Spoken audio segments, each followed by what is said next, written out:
अस्सलाम वालेकुम। आज का टॉपिक हमारे पास है, एक सिंपल सा टॉपिक है, दैट इज रिलेटिव मॉलिक्यूलर मास। ये ओ लेवल्स केमिस्ट्री में बहुत इंपॉर्टेंट है। अक्सर पेपर 1 भी पूछा जाता है और आपके पास से पेपर 2 में भी आता है और मे भी पेपर 4 में भी आता है। इसकी अगर हम डेफिनेशन लिखना चाहें तो कुछ इस तरह से आप इसको डिफाइन कर सकते हैं। ये बहुत सिंपल है, तो मैं डेफिनेशन लिखना चाह रहा हूँ। Sum of all the relative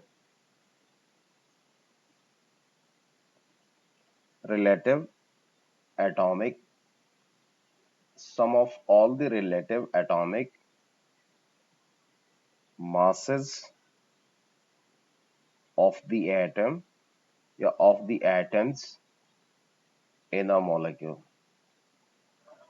किसी भी मॉलिक्यूल के अंदर जितने भी एटम्स पाए जाते हैं उन सब के अगर आप रिलेटिव एटॉमिक मासेस को प्लस करने की कोशिश करेंगे तो एक नया आपके पास नंबर आ जाएगा जिसे हम क्या कहते हैं, रिलेटिव मॉलिक्यूलर मास कहा जाता है। Now the next part, how to calculate relative molecular mass. अगर आप रिलेटिव मॉलिक्यूलर मास कैलकुलेट करना चाहेंगे तो कैसे कैलकुलेट कर सकते हैं। एक और बात मैं आपको बताना चाह रहा हूँ कि रिलेटिव मॉलिक्यूलर मास को capital M with small R से रिप्रेजेंट करते हैं। Capital M with small R से रिप्रेजेंट करते हैं, ये इसकी बेस्ट रिप्रेजेंटेशन है। अब कैलकुलेशन की तरफ जा रहे हैं। लेट्स सपोज हमारे पास एक मॉलिक्यूल है, एक सिंपल मॉलिक्यूल, जैसे कि मैंने कहा यार H2SO4 that is sulphuric acid. ये क्या है? Sulphuric acid. अगर आपने इसकी एमआर निकालना तो एमआर आप आसानी से कैलकुलेट कर सकते हैं। कैसे?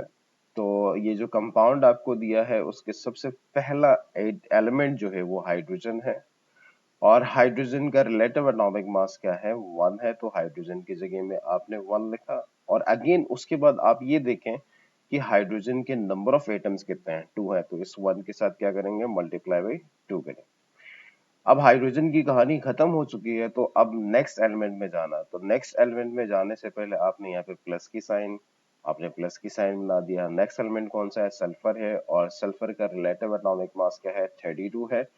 और एक और चीज मैं आपको बताना चाह रहा हूँ कि आपको ये सब याद करने की जरूरत नहीं है, आपको पीरियोडिक टेबल दिया जाता है और वहां से आपने देखना है। और अक्सर स्टूडेंट्स को यहाँ पे ये भी प्रॉब्लम होती है कि यार रिलेटिव एटॉमिक मास कौन सा नंबर है वो डिफाइन नहीं कर पाता है। तो उसके लिए मैं आपको एक पीरियोडिक टेबल दिखाना चाहूंगा। इस तरह का पीरियोडिक टेबल आपके पेपर में दिया जाता है। तो फर्स्ट मैंने देखे सल्फर के लिए 32 लिखा था, तो सल्फर कहाँ पे है? ये रहा सल्फर। और इस सल्फर के साथ देखिए दो नंबर्स इंडिकेट किए गए हैं, एक 16 है और एक आपके पास क्या 32 है। सिंपल शॉर्टकट ये है कि 16 बड़ा है या 32 बड़ा है, तो जो बड़ा नंबर होगा वो आपके पास क्या कहलाया जाएगा? रिलेटिव एटॉमिक मास कहलाया जाएगा। अगेन रिपीट कर रहा हूँ, आपको इन सब एटम्स के रिलेटिव एटॉमिक मास याद करने की जरूरत नहीं है और पेपर के अंदर आपको पहले से दिए जाते हैं, पीरियोडिक टेबल दिया जाता है। तो आप क्या करेंगे? देखेंगे पीरियोडिक टेबल पेपर 1 के भी आखिर में होता है और पेपर 2 के भी आखिर में होता है। और पेपर 4 के अंदर आपको पीरियोडिक टेबल नहीं दिया जाता, जहां पे मासेस रिक्वायर्ड होंगे वो पहले से ही आपको बता देंगे कि क्वेश्चन के अंदर मेंशन किए जाते हैं कि यार इसकी मास इतनी है और इसकी मास इतनी है। अगेन रिपीट कर रहा हूँ, याद रख लीजिएगा, अगर आप एलिमेंट या आइटम को आइडेंटिफाई करते हैं, लेट्स सपोज अगर हम कॉपर के बारे में आपने लिखना है तो कॉपर के दो नंबर्स आपके पास आ रहा है, फर्स्ट वन 29 और सेकंड वन आपके पास क्या 64 है। और ये जो 64 है वो आपके पास है ग्रेटर है, तो ये इसका क्या है? AR है। AR बेसिकली क्या है? Relative atomic mass. अब हम अपने टॉपिक की तरफ जा रहे हैं, जो क्वेश्चन है हमारा। तो देखें सल्फर की जगह में आपके पास क्या है? 32 आया, फिर प्लस आपके पास ऑक्सीजन। ऑक्सीजन अगेन 16 है और 16 आप यहाँ पे लिखेंगे और मल्टीप्लाई बाय 4 करेंगे। बात याद रख लीजिएगा क्योंकि यहाँ पे ऑक्सीजन के 4 एटम्स है तो उसी हिसाब से यहाँ पे मल्टीप्लाई बाय 4 करेंगे। इसको अगर हम फर्दर सिंप्लीफाई करना चाहे तो ये 2 आ रहा और फिर आपके पास क्या 32 और इसके साथ क्या आ रहा है आपके पास 16 मल्टीप्लाई बाय 4 करेंगे तो 64 और इसको फर्दर सिंप्लीफाई करेंगे तो ये हमारे पास क्या आएगा 98 और इसके साथ भी आपने क्या लिखना है? AMU। AMU basically relative atomic mass है और इसके बारे में वीडियो मैं रिकॉर्ड कर चुका हूँ और अपलोड किया है मैंने। और डिस्क्रिप्शन में अगर आप देखेंगे तो वहां पे आपको लिंक मिलेगा, उससे जाके आप उसको क्लियर कर सकते हैं। नाउ द नेक्स्ट पार्ट, जो यूनिक हिस्से हैं यहाँ पे, जो अक्सर पेपर में जो स्टूडेंट्स मैक्सिमम गलतियां कर जाते हैं, जो पेपर में ज्यादा पूछते हैं उन्हीं क्वेश्चंस को मैं यहाँ पे फोकस करूंगा ज्यादा से ज्यादा। नेक्स्ट पार्ट हमारे पास क्या है, अमोनियम नाइट्रेट है, NH4NO3 है। इसकी अगर आपने एमआर निकालना है तो इसकी भी एमआर आप आसानी से निकाल सकते हैं। तो फर्स्ट आपने एमआर लिखा और पहला एलिमेंट आपके पास क्या, नाइट्रोजन है। अच्छा एक और बात, देखिए इस पूरे कंपाउंड के अंदर नाइट्रोजन के दो एटम्स है, एक ये रहा और एक ये रहा। तो नाइट्रोजन का मास 14 है तो आपने 14 लिखा, पर एटम्स आपके पास 2 हैं, पर अलग अलग हैं, इससे कोई फर्क नहीं पड़ता है। एटम्स 2 है तो आप मल्टीप्लाई बाय क्या करेंगे, 2 करेंगे, फिर प्लस की साइन। सेकंड एलिमेंट आपका हाइड्रोजन है तो हाइड्रोजन की जगह में आपने 1 लिखा, और अगेन मल्टीप्लाई बाय क्या हो रहा है, 4 हो रहा है, क्योंकि हाइड्रोजन के 4 एटम्स हैं, नाइट्रोजन में पहले मल्टीप्लाई बाय 2 कर चुका हूं, तो अब इस नाइट्रोजन की हम बात नहीं करेंगे। और फिर प्लस के बाद ऑक्सीजन की बारी है तो ऑक्सीजन की जगह में क्या होगा, 16 आएगा और मल्टीप्लाई बाय 3 करेंगे। अब इनको मल्टीप्लाई करेंगे, 14 मल्टीप्लाई बाय 2 क्या आ रहा है, 28, और फिर प्लस आपके पास क्या आ रहा है, 4, और अगेन आपके पास से 16 मल्टीप्लाई बाय 3 करने से क्या आएगा, 48 आएगा। अब इन्हें हमें फर्दर सोल्व करना है, तो फर्दर जब आप सोल्व करेंगे तो देखें 28 आपके पास है, प्लस हो रहा है किसके साथ, 4 के साथ, तो ये आएगा 32, और साथ में आपके पास क्या रहा है, 48। अब इन दोनों को फर्दर जब आप ऐड कर देंगे तो हमारे पास एक आंसर आ जाएगा, दैट इज ये आ रहा 50, 60, 70, 80, तो 80 AMU आपके पास आया, जो कि मॉलिक्यूलर मास है किसके, अमोनियम नाइट्रेट। यानी 32 प्लस आपके पास है 48 है, और जो कि हमारे पास क्या आ रहा है, 80 आ रहा है। तो इसका जो मॉलिक्यूलर मास आ चुका है वो क्या आ रहा है, आ चुका है अमोनियम नाइट्रेट का, जो आप निकाल चुके हैं, जो कि हमारे पास क्या आ रहा है, 48 सॉरी 80 आ रहा है।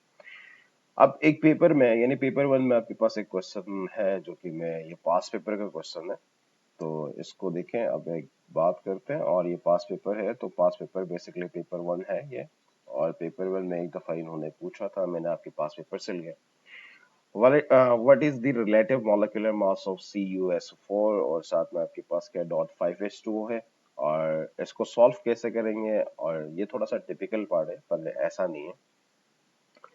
अगेन यही फॉर्मूला आपने यहाँ पे नीचे लिखना है, CuSO4 है और साथ में आपके पास क्या रहा है, .5H2O है। तो एक बात ध्यान से, फर्स्ट एलिमेंट आपका Cu है तो आपने Mr निकाला, तो आपने एक तरफ Mr लिखा, फिर इक्वल्स टू की साइन।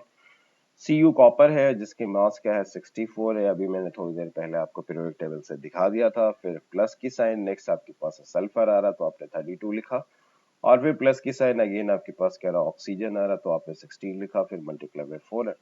अक्सर एक और चीज जो मैथमेटिकल कॉन्सेप्ट से बच्चों के दिमाग में ये आता है कि यहाँ पे डॉट है तो मल्टीप्लाई होना चाहिए, तो ये उनकी सबसे बड़ी मिस्टेक है। स्टूडेंट्स जो है वह है यहाँ डॉट को ये समझते हैं कि मल्टीप्लाई करना है, ऐसा कुछ भी नहीं होता है। आप यहाँ पे भी प्लस की साइन बना देंगे, और इसके बाद देखिए ये जो 5 आपका है, ये जो 5 जो है पूरे वाटर के साथ मल्टीप्लाई हो रहा है, यानी एस पूरे वाटर के साथ 5 मल्टीप्लाई हो रहा है। तो 5 लिखने के बाद आपने यहाँ पे एक ब्रैकेट ओपन करना, और ब्रैकेट ओपन करने के बाद हाइड्रोजन आ रहा तो हाइड्रोजन की जगह में 1 आएगा, फिर मल्टीप्लाई बाय 2 है, अगेन आपके पास क्या होगा, 16 आ रहा है। इसको अगर हम फर्दर सिंप्लीफाई करेंगे तो ये आएगा 64, फिर प्लस आपके पास 32 है, और आपके पास अगेन जो है देखें 16 मल्टीप्लाई 4 क्या होता है, 64, और फिर प्लस आपके पास 5 आ रहा है, और ब्रैकेट के अंदर ये इसको फर्दर सिंप्लीफाई करूंगा तो 18 आएगा, और जब आप इस पूरे को सिंप्लीफाई करेंगे तो ये हमारे पास क्या आ रहा है, 250 आ रहा है। तो आपका आंसर क्या है, डी है। आपका आंसर क्या है, डी है। तो ये 250 आ चुका है मान। और एक और चीज जो यूनिक है, जो पेपर में अक्सर पूछा जाता है, तो वो भी मैं आपको बताना चाह रहा हूँ। लेट्स सपोज यहाँ पे मैंने लिखा है यार कैल्शियम नाइट्रेट CaNO3 है, और इसकी आपने क्या करना है, एमआर निकालना। तो ये भी थोड़ा सा डिफरेंट है। तो इस तरह के अगर आपको कंपाउंड दिए जाए तो आप कैसे निकालेंगे, एमआर आपने निकालना है। तो सबसे पहले Ca कैल्शियम है तो इसकी जगह में 40 आया, और उसके बाद देखिए एक और चीज, ब्रैकेट है तो बेटा आप यहाँ पे ब्रैकेट बनाया, आपने प्लस की साइन बनाया, फिर उसके बाद ब्रैकेट आ रहा है तो ब्रैकेट ओपन हो रहा, तो यहाँ पे भी ब्रैकेट ओपन करें, और उस ब्रैकेट के अंदर फर्स्ट एलिमेंट आपका नाइट्रोजन है, तो नाइट्रोजन की एटॉमिक मास 14 है, फिर प्लस की साइन, देन नेक्स्ट आपके पास क्या ऑक्सीजन है, तो ऑक्सीजन की जगह में क्या होगा, 16 आएगा, और ऑक्सीजन के एटम्स कितने, 3, तो मल्टीप्लाई बाय 3 किया, और ब्रैकेट आपने क्लोज किया, तो ब्रैकेट के बाहर भी 2 है, तो अब इस पूरे ब्रैकेट के साथ आपने मल्टीप्लाई बाय 2 भी करना। अब अगेन सिंप्लीफाई करते हैं, ये आपके पास है 40 आएगा, फिर प्लस हमारे पास ये 14 आ रहा है, और फिर इसको मल्टीप्लाई करेंगे तो ये क्या आएगा 48, और 16 मल्टीप्लाई बाई 3 48 आता है, फिर बाहर आपके पास क्या मल्टीप्लाई बाई 2 आया। इसको अगेन मैं सिंप्लीफाई करना चाह रहा हूँ, तो अब ब्रैकेट को पहले हम सॉल्व करते हैं, फिर उसके बाद आगे जाएंगे। तो ये 40 एज इट इज मैंने कॉपी किया, फिर प्लस आपके पास है 14 प्लस 48 है, तो 14 प्लस 48 जो आपके पास आ रहा है वो 62 आ रहा है, और बाहर से अगेन आपके पास क्या हो रहा है मल्टीप्लाई बाई 2। और अब 62 के साथ आपने क्या करना है, पहले मल्टीप्लाई बाय 2 करना है, और फिर प्लस करेंगे आप किसके साथ 40 के साथ। तो 62 के साथ जब आप 2 मल्टीप्लाई करेंगे तो ये 124 आ रहा है, और इसको जब आप एड अप करेंगे तो हमारे पास क्या आएगा प्लस 40 आप करें तो प्लस 40 करने के बाद जो आपका आंसर आ रहा है वो कुछ इस तरह से आ रहा है कि 164, और ये आपके पास क्या है AMU है।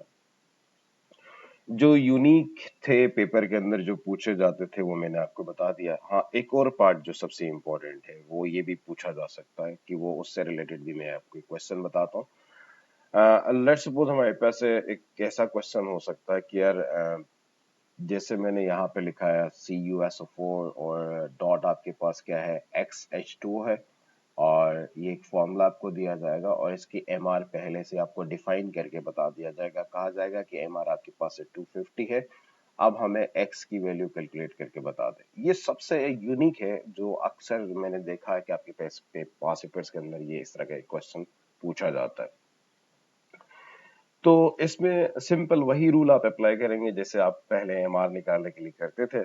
क्या करेंगे, सबसे फर्स्ट आपने MR लिखा, और MR इक्वल्स टू आपके पास क्या होगा Cu की जगह में 64 आ जाएगा क्योंकि कॉपर है, फिर प्लस आपके पास सल्फर है तो सल्फर की जगह में क्या होगा 32 आ जाएगा, और अगेन आपके पास है प्लस की साइन, नेक्स्ट आपके पास ऑक्सीजन है, तो ऑक्सीजन के लिए 16 मल्टीप्लाई बाय 4 किया। मल्टीप्लाई बाय 4 क्यों कर रहा हूँ, क्योंकि ये F4 ऑक्सीजन है। अगेन मैं रिपीट कर रहा हूँ, यहाँ डॉट है तो इसका मतलब यहाँ पे मल्टीप्लाई नहीं है, फिर प्लस की साइन आप बना देंगे। देखिए ये जो x है पूरे वाटर के साथ मल्टीप्लाई हो रहा है, तो आपने x लिखा और ब्रैकेट बना दिया। ये जो x है पूरे वाटर के साथ मल्टीप्लाई हो रहा है, उसी वजह से x के बाद आपने ब्रैकेट लाजमी बना देना। और इसके बाद फर्स्ट आपके पास हाइड्रोजन 1 मल्टीप्लाई बाय 2, फिर प्लस आपके पास क्या हो रहा है 16 आ रहा है। देखिए इस क्वेश्चन के अंदर MR हमारे पास पहले से गिवन है, दैट इज 250। तो अब इस MR के जगह में आप क्या रखेंगे 250 रखेंगे, और इक्वल्स टू इन दोनों को सम अप करोगे तो ये आपके पास क्या आएगा 90 मेरे ख्याल से 6 आ रहा है, और फिर प्लस क्या आ रहा है 64, और अगेन आपके पास है x, और ब्रैकेट के अंदर क्या आ रहा है 18 आ रहा है, तो आपने ब्रैकेट के अंदर 18 लिखा। अब ये दोनों प्लस में उस तरफ जाके क्या होंगे माइनस होंगे, जैसे 250 से आपने क्या करना माइनस करना 96, फिर माइनस आपके पास क्या होगा 64, और इक्वल्स टू ये क्या आ रहा है 18x।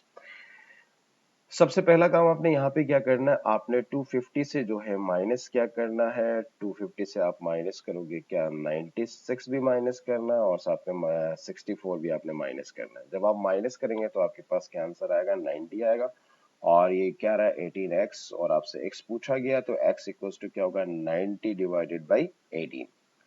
जब आप 90 को डिवाइड करेंगे 18 से तो आपके पास एक आंसर आ जाएगा, वो आ रहा है हमारे पास क्या 5, तो x की वैल्यू क्या आ रही है 5।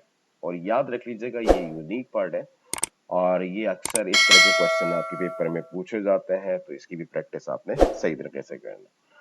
अब आपकी प्रैक्टिस के लिए मैंने कुछ क्वेश्चंस यहाँ पे ऐड किए हैं, वो देखें, और इसके बाद मैं आपको दिखाता हूँ कि सपोज ये आपके पास है प्रैक्टिस के लिए, ये आपके प्रैक्टिस के लिए सपोज करिए क्वेश्चन नंबर 1 है आपका, और यहाँ पे जितने भी फॉर्मूले दिए हैं इन सब के आपने क्या करना है मॉलिक्यूलर मास निकालना है। ये H2O है, और ये आपके पास NH3 है, और ये क्या है CH3 CH2, और साथ में क्या रहा है OH आ रहा है, और उसी तरह SO3 है सल्फर ट्राइऑक्साइड, और ये सल्फ्यूरिक एसिड है, और इसके बाद हाइड्रोजन क्लोराइड है, और उसके बाद क्या फास्फोरस पेंटाऑक्साइड है।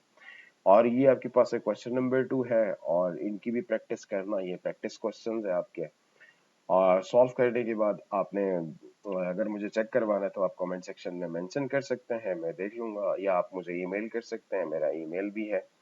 और हाँ, डिस्क्रिप्शन के अंदर आपके पास मेरा फेसबुक पेज है, और वहाँ पे जाके देखें, और वहाँ पे मुझसे शेयर भी कर सकते हैं, और इंशाल्लाह मैं आपको जवाब जरूर दूंगा। अल्लाह हाफिज।